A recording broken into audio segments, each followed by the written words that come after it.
আমি প্রশান্ত বলছি, প্রশান্ত এক্সপ্লোর থেকে। তোমরা কেমন আছো? আশা করি সবাই ভালো মন্দের মধ্যে দিয়ে দিন কাটছে, আমারও তাই।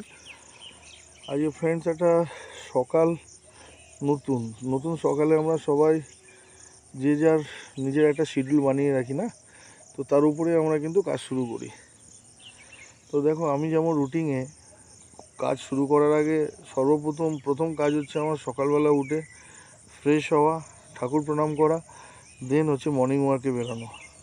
তারপর আমি কর্মে কিন্তু নিজেকে নিয়োগ করি। তো আজকের যে আলোচনাটা আমি তোমাদের সঙ্গে করতে চাইছি না, এটা নিজের একটা পার্সোনাল এক্সপিরিয়েন্স থেকে। দেখো, আলোচনাটার মধ্যে যদি তোমাদের মধ্যে কিছু পরিবর্তন আসে বা কিছু যদি এর মধ্যে থেকে নিতে পারো ভালো মন্দ, অ্যাকচুয়ালি জানো তো, আমি দেখতে পাচ্ছি মার্কেটে মানুষের মধ্যে, বিশেষ করে ইয়ংস্টারদের মধ্যে না, একটা ডিপ্রেশন কাজ করে। কীরকম ডিপ্রেশন? সাইকোলজিতে দেখছি যে কী করব, কী করলে বেটার হয়, কাজ পাচ্ছি না, এডুকেশনের চাপ রয়েছে কাঁধে, এই এডুকেশনে এত পড়াশোনা করে ছোট কাজ কি করে করব, প্রেস্টিজের ব্যাপার, ফ্যামিলি, পরিবেশ, সব জায়গায়। তো এই ধরনের ডিপ্রেশন হয়। এই ডিপ্রেশনটা কিন্তু জানো তো অ্যাকচুয়ালি অথেন্টিক নয়। প্র্যাকটিক্যাল ফিল্ড নিয়ে আমি বলছি, অভিজ্ঞতা নেই। এই ডিপ্রেশনটা কখনো কিন্তু তোমার অ্যাকচুয়ালিটি নয়। আরে ভাই, লাইফে এগাতে গেলে ছোট থেকেই এগাতে হয়। একতলা ছাদে যদি উঠতে হয়, সেক্ষেত্রেও তো সিঁড়ি অবলম্বন করতে হয়। আমরা কি জাম্প করে উঠি? দেখো, শর্টকাট লাইফ কিন্তু ক্ষণিকের জন্য, তার কিন্তু ভবিষ্যৎ খুব খারাপ। আর যদি তুমি সিস্টেমেটিক সিঁড়ি, একটার পর একটা সিঁড়ি পার করে উপরে ওঠো ছাদে, সেটা কিন্তু একটা ডিসিপ্লিন সিস্টেমের মধ্যে হলো, সেক্ষেত্রে রিস্ক ফ্যাক্টরটা কম থাকে। সেরকমই লাইফে ডিপ্রেশনে না এসে, আমরা পুরুষ হই আর স্ত্রী হই, আমাদের যদি কর্ম করে খেতেই হয়, আর কর্মই ধর্ম ভাই, কর্ম ছাড়া কিন্তু কোনো কিছুর গুরুত্ব নেই। তোমার ইমেজ বলো, কোয়ালিটি বলো, সমাজ, দেশ, দশ, যে কোনো জায়গায় নিজের অস্তিত্বকে যদি টিকিয়ে রাখতে হয়, কর্মের মধ্যে নিজেকে নিয়োগ করতে হবে। আর কর্মকে এতটাই প্রাধান্য দাও, যে জায়গাটায় দাঁড়িয়ে ফ্রাস্ট্রেশন যেন সেই ঘরে না ঢুকতে পারে। আর সেই ফ্রাস্ট্রেশনকে দূর করার জন্য তোমাকে কর্মে কনসেন্ট্রেট দিতে হবে। তাই ডিপ্রেশন থেকে বেরাও ভাই, স্টার্ট করো, ছোটো থেকে স্টার্ট করো। আজকে অনেক সময় থাকে যে আমি এই কাজটা করলাম, সেক্ষেত্রে এই স্যালারি বা এই মায়না পাবো, এতে আমার এই হবে না, ওই হবে না। আরে ভাই, এই চিন্তাটা করে তুমি তো আরও ডিপ্রেশনে যাচ্ছ। চিন্তাটা এরকম রাখো না যে ছোটো থেকে শুরু করি। আজকের যে কোনো কাজের তার স্কেল বলো, যে স্যালারি সিস্টেম হয় কাজের ক্ষেত্রে, সেটা কিসের ওপর? নিজের এক্সপিরিয়েন্স আর অভিজ্ঞতার উপর না। নিজের এক্সপিরিয়েন্স, সেই জায়গায় আমি কতদিন কাজ করেছি পূর্বক্ষেত্রে এরকম, তার উপর ডিপেন্ড করে। এবার সেই জায়গাটায় দাঁড়িয়ে যদি আমি ডিপ্রেশনে পড়ে থাকি, এতে আমি কী করে চলবো? আমার ইমেজে লাগবে আমি এতটা এডুকেটেড, তো লাইফে কোনো কারণে কিন্তু এগাতে পারবে না। তাই আমার মনে হলো যে এই ডিপ্রেশন থেকে বেরাও, ছোট থেকে শুরু করো। আজ ছোট একটা জায়গা কর্মক্ষেত্রে নিজেকে নিয়োগ করো, সেখানে একটা ধারাবাহিকতা রাখো এবং সেখানে বেশ কিছুদিন চলো। কাজ করতে করতে নতুন কলিগদের সঙ্গে পরিচিতি করো, মানুষজনের সঙ্গে পরিচিতি করো। জানো তো, একটা কথাই আছে যে মানুষ আপন টাকা পর, যত পারিস মানুষ ধর। শ্রী ঠাকুর অনুকূলচন্দ্রের এটি কথা। তো আমরা বেসিক্যালি কিসের উপর চলি? যে কী হিসাবে আমি আর্নিং করব, কী হিসাবে আমার প্রফিটেবল মার্জিন আসবে, এর উপরেই কিন্তু আমরা চিন্তা করি। কিন্তু চিন্তা করি না যে সেই প্রফিটেবল মার্জিনটা আসতে গেলে বা আনতে গেলে আমার কি প্ল্যানিং আছে। অ্যাকচুয়ালি আমাদের ফেলিওর হওয়ার সবথেকে বড় কারণ হচ্ছে আমাদের সুনির্দিষ্ট লাইফে কোনো প্ল্যানিং নেই বস। যদি নিজস্ব একটা গোল বা নিজস্ব একটা চিন্তাধারা আমার ফিক্স না থাকে, যে এই টাইমের মধ্যে আমাকে এতটা অ্যাচিভ করতে হবে, এই টাইমের মধ্যে আমাকে আমার যে গোল রেডি করেছি সেইটাতে উঠতে হবে, সাকসেস হতে হবে, তার জন্য আমাকে মোটিভেট করতে হবে নিজেকে। যত মোটিভেশন ভিডিও দেখো, যাই দেখো, ডাজেন্ট ম্যাটার, ওইগুলো কোনো কাজে লাগবে না বস, যতক্ষণ না তোমার নিজস্ব একাগ্রতা, তোমার নিজস্ব কনসিস্টেন্সি অর্থাৎ ধারাবাহিকতা নিজের মধ্যে তৈরি হচ্ছে। আর সেটা তৈরি করতে গেলে তোমাকে প্রথম বেসিক্যালি কী করতে হবে? ছোটো থেকে শুরু করতে হবে।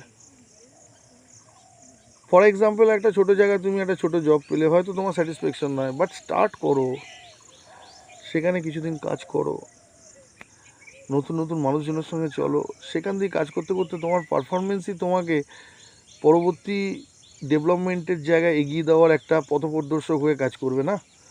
তো এই ম্যাটারটা বোঝার চেষ্টা করো, সেখান থেকে তোমার পরিচিতি বাড়বে, অন্য জায়গায় তোমার কাজের খোঁজ আসবে, সেই নতুন জায়গায় তুমি ডেভেলপ করতে পারবে। তো আমি এই ভিডিওটা করার একটাই তাৎপর্য, ইয়ংস্টারদের জন্য, বিশেষ করে যারা ফ্রাস্ট্রেশনে ভুগছে, কি করব, কোথায় যাব, কি করলে বেটার হবে, কার পরামর্শ নেব, এই জিনিসগুলো যেমন একটা গুরুত্বপূর্ণ, হ্যাঁ গুরুত্ব আছে, কিন্তু তার সবথেকে বড় গুরুত্ব হচ্ছে নিজের মন কি বলছে, এবং সবথেকে আরও বেশি গুরুত্বপূর্ণ হচ্ছে নিজের মাইন্ডকে কন্ট্রোল করা। দেখো, মাইন্ড কিন্তু আমাদের টোটাল অ্যানাটমিক বডিকে কিন্তু কন্ট্রোল করে, কিন্তু সাইকোলজি এইটাও বলছে যে মাইন্ড যদি তোমাকে সব দিক দিয়ে কন্ট্রোল করে না, তাহলে তুমি ডিপ্রেশনে যাবে, নেগেটিভিটিতে। তো সেই জায়গায় দাঁড়িয়ে নিজের লাইফটাকে যদি একটা শিডিউল সিস্টেমের মধ্যে নিয়ে আসতে হয়, তার জন্য তোমাকে পজিটিভ ভাবধারা নিয়ে চলতে হবে, পজিটিভ চিন্তাধারা নিয়ে চলতে হবে, পজিটিভ কথা বলতে হবে, ধৈর্য রাখতে হবে, সহ্য রাখতে হবে, এইগুলো তোমাকে রাখতেই হবে। জীবনে চলার পথে প্রচুর বাধা বস, কোনো ভালো কাজ আজ পর্যন্ত হিস্ট্রিতে দেখিনি বা নিজের লাইফেও দেখিনি যে সহজভাবে পাওয়া গেছে। কোনো ভালো কাজ করতে গেলে বিভিন্ন বাধা বিপত্তি আসবে, বিভিন্ন রকম প্রবলেম আসবে, যেগুলো তোমাকে হয়তো ভেঙে চুরে দেওয়ার চেষ্টা করবে। বাট ওই জায়গাটাই তো তোমার হচ্ছে স্কিলের কাজ করবে, যে না, তার মানে কি তুমি সেই জায়গায় নিজের মাইন্ডকে কন্ট্রোল করো। মাইন্ড বলছে ধর এ ভাল লাগছে না, কাজ করতে ভাল লাগছে না, এ বাজে কথা বলছে, অফিসে বাজে কথা বলছে, মান সম্মানে পড়ে যাচ্ছি। আরে ভাই, মান সম্মান কি? মান সম্মানটা তখনই বজায় রাখবে যে যখন তুমি কোনো নেগেটিভিটিকে পজিটিভ সাইনে নিয়ে আসতে পারবে। মান সম্মান জায়গা তখনই বজায় রাখবে যখন তুমি তোমার ধারাবাহিকতা অর্থাৎ কনসিস্টেন্সি সঙ্গে হচ্ছে ধৈর্য সহ্যকে ধরে রাখতে পারবে। আর আমাদের ইয়ংস্টারদের মধ্যে এই জিনিসটার সবথেকে বড় অভাব। তো আমি ভিডিও আর বাড়াবো না, ভিডিওটা অনেক বড়ই হয়ে গেছে।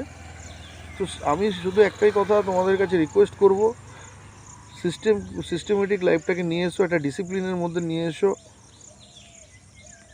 একটা ধারাবাহিকতার মধ্যে নিয়ে এসো।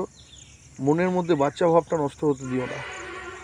আমরা যতই বড় হই, বাচ্চা ভাবটা যেন মন থেকে দূরে না সরে যায়। তো আর ভিডিও বাড়াবো না,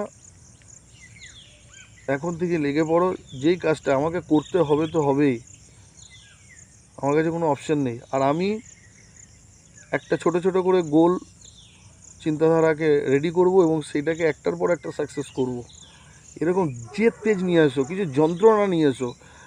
যন্ত্রণা যদি তোমার মধ্যে না থাকে, জেদ তেজ না থাকে, তুমি এগাতে পারবে না বস। আর দেখবে ম্যাক্সিমাম ক্ষেত্রে আমরা কি করি, কেউ কোনো যন্ত্রণা বা অপমানসূচক কথা বলে না, আমরা ডিপ্রেশনে পড়ে যাই, হ্যাঁ, ডাউনওয়ার্ড হই। এই জায়গাটাতে সবথেকে বড় হাতিয়ার হচ্ছে ওইটাই, যে তোমাকে এগিয়ে নিয়ে যাওয়ার মানসিকতা রাখবে। যত তুমি লাইফে হেড হবে, তত কিন্তু তোমার লাইফ এগানোর ক্ষেত্রে কিন্তু অনেক সহযোগিতা নেবে। সেটাকে হাতিয়ার করো। যেটা সাধারণভাবে আমরা নেগেটিভ ভাবি, সে নেগেটিভটাকে পজিটিভ করো, সেটাকে হাতিয়ার করে তোলো, এগিয়ে যাবে। আমার লাইফেও কিন্তু অনেক ঘাত প্রতিঘাত এসছে, পরিস্থিতি এসছে, সিচুয়েশন এসছে, বাট আমি কিন্তু কর্মকে ছাড়িনি বস। আর আমি জানি যে কর্মই ধর্ম। আর ধর্মের থেকে বড় কথা, যে কাজের মধ্যে যদি নিজেকে ইনভলভ করে রাখো না, আজ একটা দারুণ কথা শেয়ার করছি, কাজের থেকে বড় মেডিসিন কিছু নেই। ফ্যামিলি প্রবলেম বলো, বাইরের প্রবলেম বলো, বিভিন্ন রকম অশান্তি বলো, যার মধ্যে আমরা ডিপ্রেসড হচ্ছি, ডিপ্রেশনে ভুগছি, তো আমরা বিভিন্নজন কী করি, সেটাকে কাটানোর জন্য বিভিন্ন রকম ওয়ে ধরি। হয়তো সেগুলো অনৈতিক, কেউ আমরা ড্রিঙ্ক করছি, কেউ আমরা হচ্ছে নিজেকে ডিপ্রেশনের মধ্যে ঢুকিয়ে নিচ্ছি বিভিন্ন নেশার মধ্যে, যে মাইন্ডটাকে কুল করা। এতে মাইন্ড কুল হয় না, তাতে আরও বেশি ডিপ্রেশনে ঢুকে যাবে। বরঞ্চ ওই পদ্ধতি অবলম্বন না করে, নেশার মধ্যে না, নেশাগ্রস্ত না হয়ে, বরঞ্চ কাজের মধ্যে বেশি মনোনিবেশ করো, কনসেন্ট্রেট কাজের মধ্যে দাও। আর কাজকে ধরে নাও সবথেকে বড় মেডিসিন। ড্যাম শিওর তুমি সাকসেস হয়ে যাবে লাইফে, আর তোমার সেই প্রবলেমগুলো শর্ট আউট হতে শুরু হবে। তাই কাজকে এর মধ্যে বেশি টাইম স্পেন্ড করো, দেখবে তোমার ডিপ্রেশন কেটে যাবে। যাই হোক, আর ভিডিও বাড়াবো না। তোমরা ভালো থাকো, সুখে থাকো এবং সুন্দর একটা লাইফ লিড করো। আর by the way, morning walk must. কিন্তু তোমাকে বিরাট বড় সাপোর্ট দেবে যে আলোচনাগুলো করলাম। মাথাকে ঠান্ডা রাখতে, মাইন্ডকে কন্ট্রোল করতে, নিজের ধৈর্যকে বাড়াতে, সহনশীলতা এবং ধারাবাহিকতা বজায় রাখতে ফার্স্ট মর্নিংয়ে উঠে সূর্যোদয়ের আগে মর্নিং ওয়াকটা এবং ফ্রি হ্যান্ড এক্সারসাইজের মধ্যে নিজের শরীরকে সুস্থ স্বাভাবিক রাখো, দুর্দান্ত রেজাল্ট পাবে বস। ওকে না? আর ভিডিও বাড়াচ্ছি না। যদি ভালো থেকে লেগে থাকে আমার কথা, যদি মনে হয় সেই কথার মধ্যে বিন্দুমাত্র গুরুত্ব আছে, তবে বি ফ্র্যাঙ্কলি কমেন্ট করো, শেয়ার করো, লাইক করো, হোয়াট এভার, যেটা ভালো বোঝো। আমার জীবনে যেটা পাচ্ছি সে তো আমার ইম্পর্টেন্সে আমি নিজে বুঝতে পারছি। তো আমি দেখলাম এখানে এইটা হচ্ছে একটা বেটার একটা থট আলোচনা, যেটা আমার ভাই বন্ধুদের দাদাদের ক্ষেত্রে শেয়ার করাই যেতে পারে। তো আমি তাই জন্যই করলাম, অন্য কোনো উদ্দেশ্য নয়। চলো, আর ভিডিও বাড়াবো না। ভালো থেকো। জানিও আমার কথা তোমাদেরকে কতটা ইমপ্রেস করেছে। আর বাড়াচ্ছি না। ওকে না? Bye bye bye bye bye bye.